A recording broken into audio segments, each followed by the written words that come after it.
Hi, my name is Kylie. I'm a student at USU. I'm currently taking the class Strategy for Career and Life. And in that class, we read the textbook From Campus to Career, Navigating the First 2 Years on the Job. This book is really awesome. I recommend anyone who's working or like my 18-year-old, it'd be good for him to read it as well, just as he's like starting to enter the workforce. It gives you a lot of good life skills of how you can work well with people and understand kind of your role in your job positions.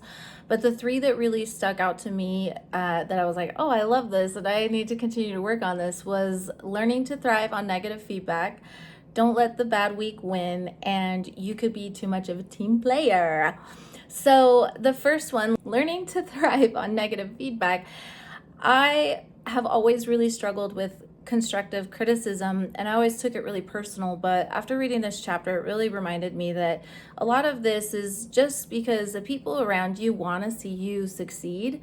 So when people are giving you feedback and it doesn't really feel like you did the right thing because you're like, oh, I wanted to get it perfect, it doesn't mean that. It just means that they see where you can develop and they want to help you to better yourself. So the sooner that I started to recognize this, the easier it became for me to produce higher quality work.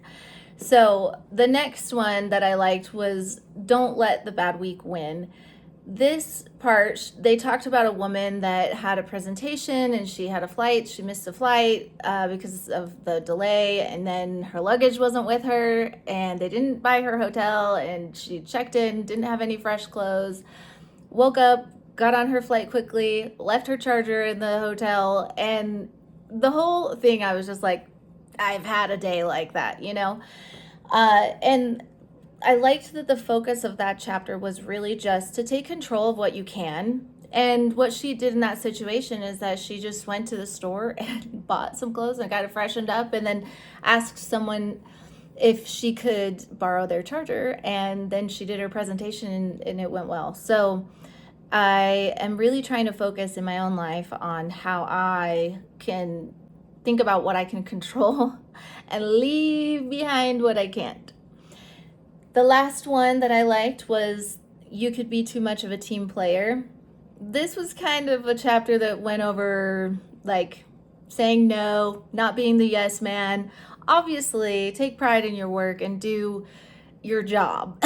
But more so, like, are you taking on too much? Are you saying yes to things that you probably shouldn't? Are you feeling like you need to help other people and not being able to get your own stuff done? Is it creating burnout because you're overextending yourself? And I felt like that was a really good reminder just to kind of analyze and decide like what priorities you have and what you are actually capable of taking on as a load.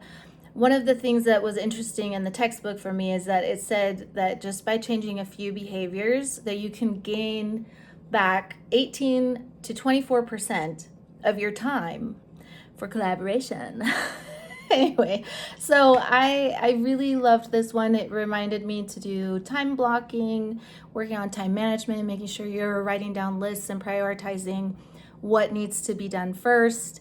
And even if that means that you have a task that you're like almost done and you just want to complete it so that you can feel good that something got finished, if there's something that's a higher priority that needs to be done, it's okay to just push pause, set it aside, come back to it. But yeah, this book was really awesome and I really recommend it to anyone who is looking to better their people skills in their workplace or personal life. It's an all around great book. So thank you.